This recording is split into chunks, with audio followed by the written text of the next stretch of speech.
Good morning students, RPS Public School online classes. Students, today I am going to discuss the next portion of towards peace.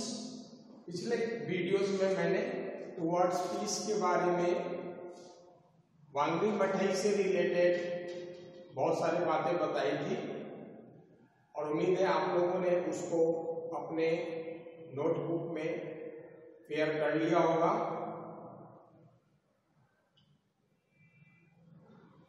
तो towards piece की तरफ, शांति की तरफ इस कहानी को मैं थोड़ा और आगे बढ़ा रहा हूं, उसको आप ध्यान से सुनेंगे।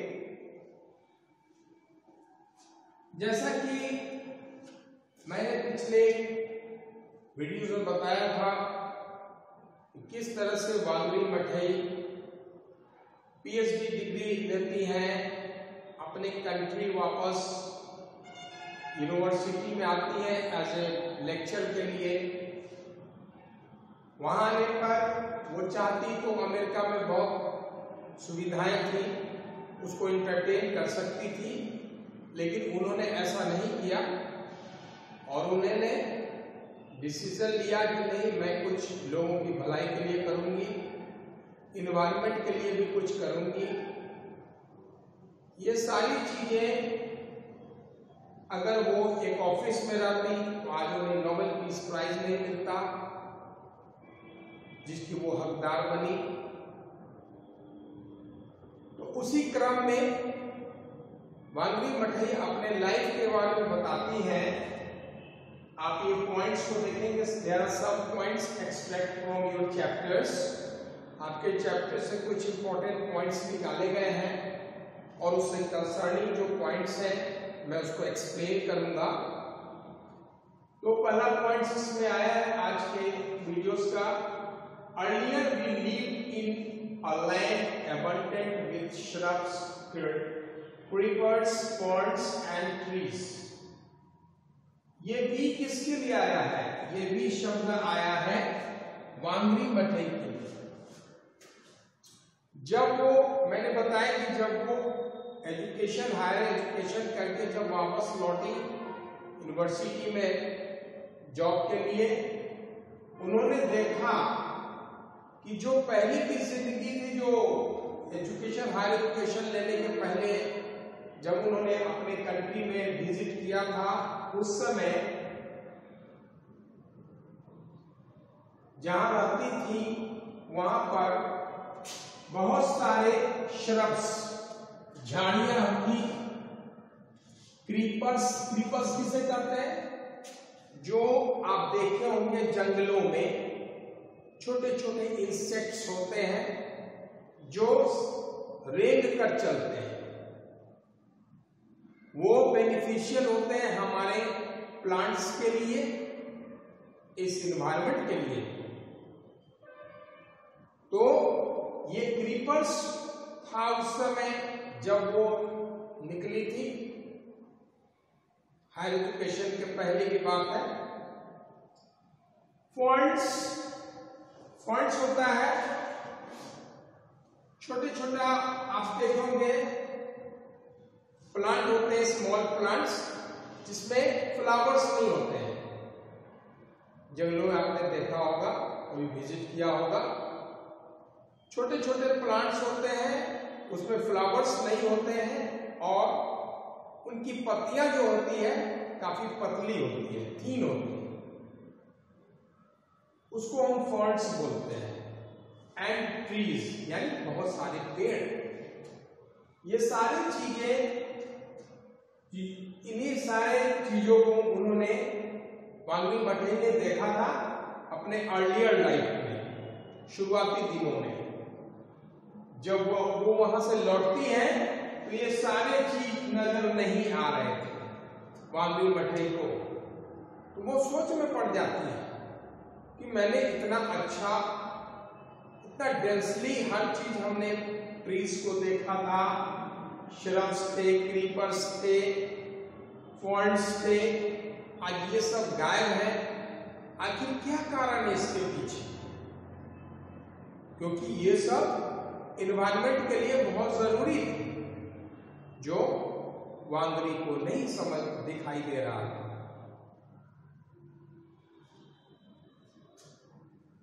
उस समय हंगर मीन्स क्या होता है?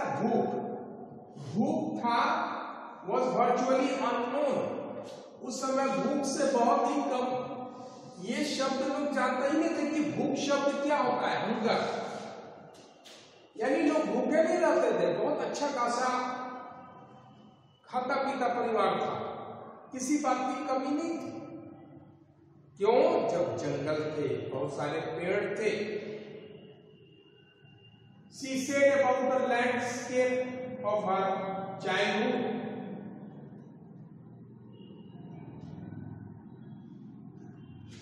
Landscape of childhood. ये बचपन के दृश्य के बारे में सी किसके लिए आया है? शी आया है वांगरी मठई के लिए। तो वांगरी मठई ने कहा कि किस तरह से अपने जो बचपन का दृश्य था, जो उन्होंने देखा था, लैंडस्केप दृश्य, बचपन का दृश्य, यानी बचपन में ये सारी चीजें जो देखी थी, कोई भूखे नहीं रहते थे, काफी पेड़ थे, श्रब्स थे, क्रीपर्स थे, ये सब कहां चला गया? आज मैं जब लौटी हूं, देख रही हूं, ये सब कुछ भी नहीं है हमारे देश। What happened to that lush land? Lush land वही हो गया, जो हरे भरे वृक्ष थे, बहुत सारे पेड़ थे, वो आखिर क्या हो गया? What happened? हुआ क्या?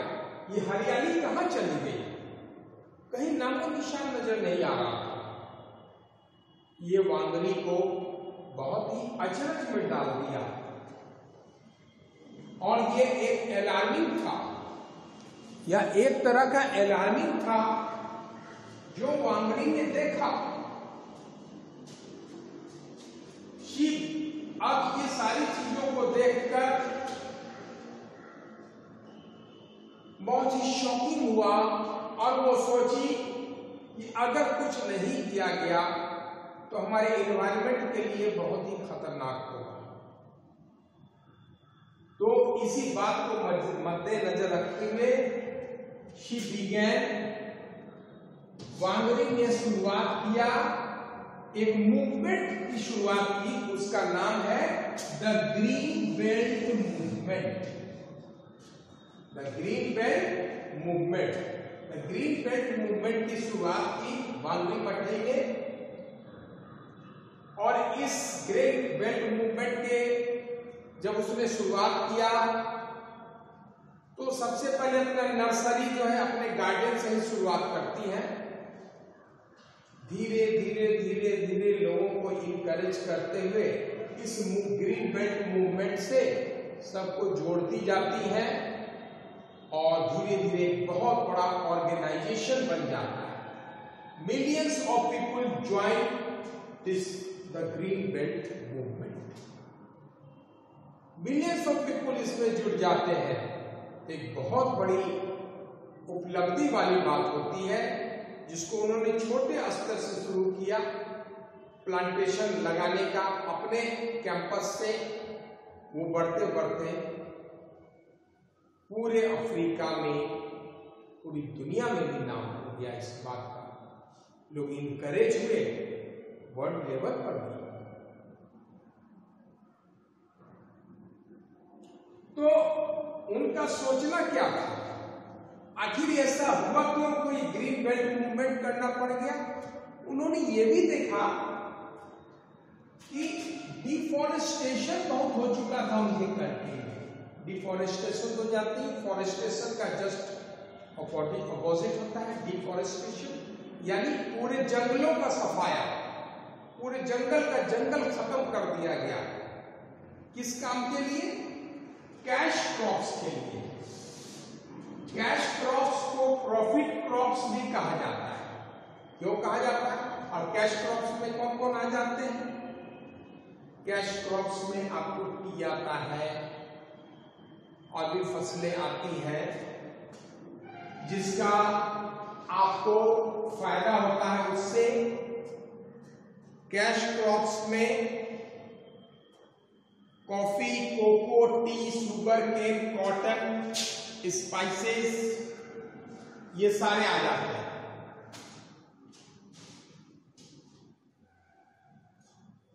और ये सब प्रॉफिट के लिए होते हैं।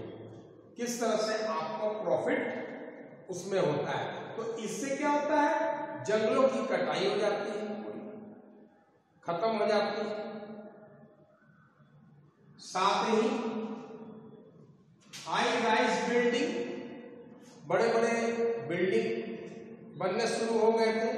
तो बड़े बड़े बिल्डिंग कैसे होंगे, जब पूरे खेत को, खलिहान को, पूरे जो जंगल है, सारे पेड़ों को जब काट दिए जाएंगे तभी तो बिल्डिंग बनेंगे। तो डिफॉरेस्टेशन होने का मेन कॉज क्या था, कैश क्रॉप्स काफी मात्रा का यूज होना और हाई राइज बिल्डिंग्स ये सब बनने शुरू हो गए थे। मल्टी स्टोरी बिल्डिंग भी बनते जा रहे थे। तो ऑब्वियसली है जंगलों का सफाया होता जा रहा था। वांगरी ने न सिर्फ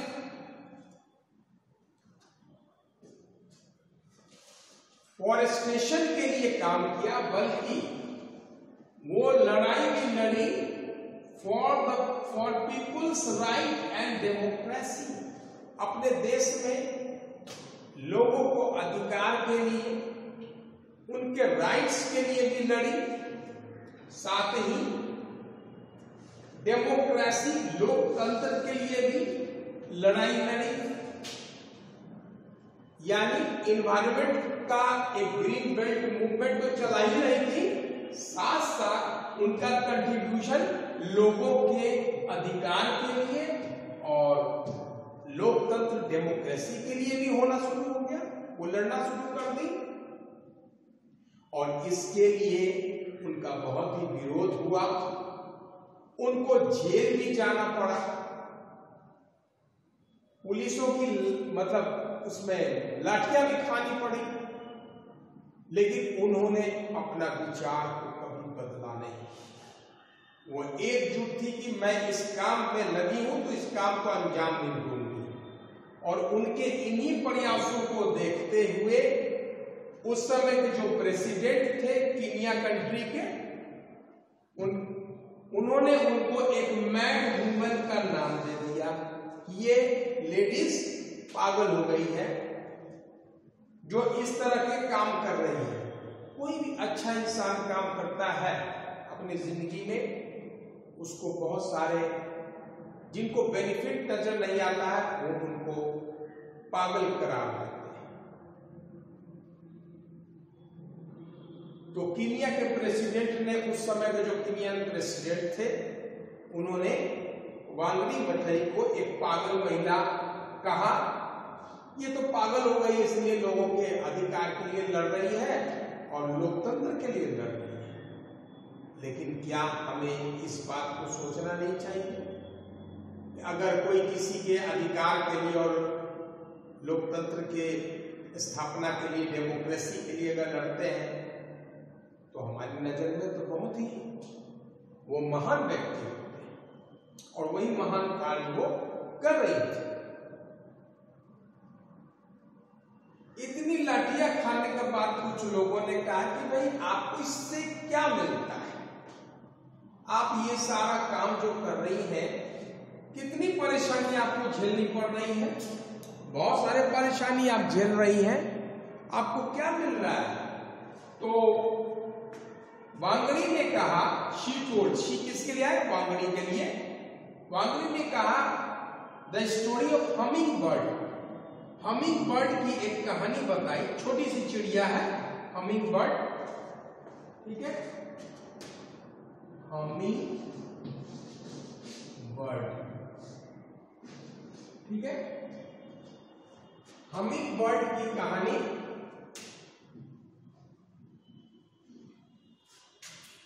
के बारे में वांगड़ी ने बताया कि ये हमिंग बर्ड की कहानी उसकी मम्मी ने बचपन में कहा था। हमिंग बर्ड की कहानी क्या है?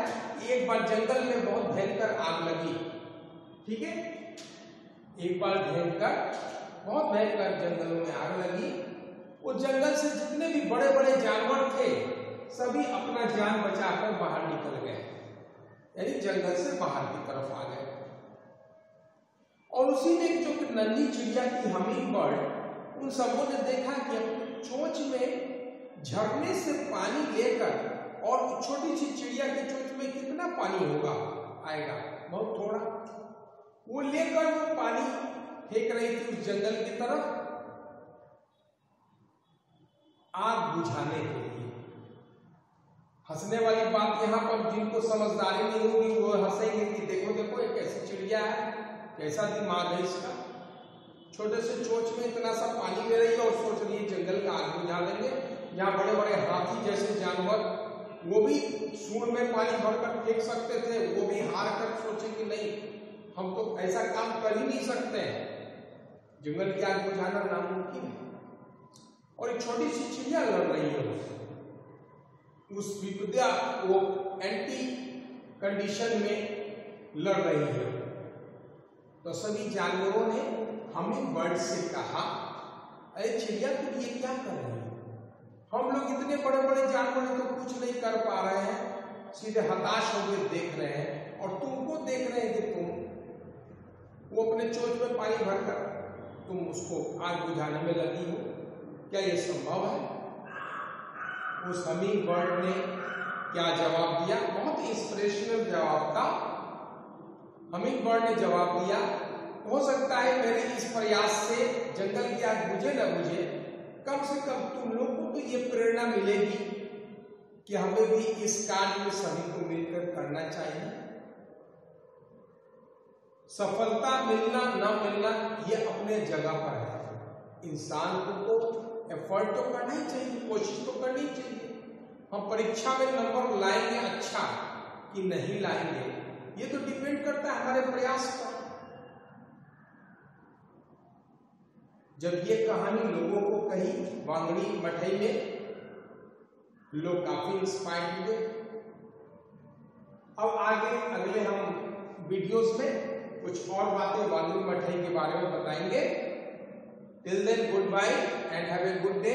और एक बात और आपसे कहना चाहेंगे, ये आप अपने नोट्स बुक में लिख लेंगे और इसको आप 7 से 8 जो शाम का समय होता है 7 to 8 PM, उसमें आप एज ए होम असाइनमेंट उसको आप भेज देंगे। ये नोट्स को कॉपी में लिखकर इसको होमवर्क के रूप में पॉइंट्स को भेज देंगे और इसे याद भी कर लेंगे, ठीक है। फिर हम लोग का ऑफलाइन जब क्लास होगा कॉपी को फिर देखा जाएगा। Okay, till then goodbye and have a good day.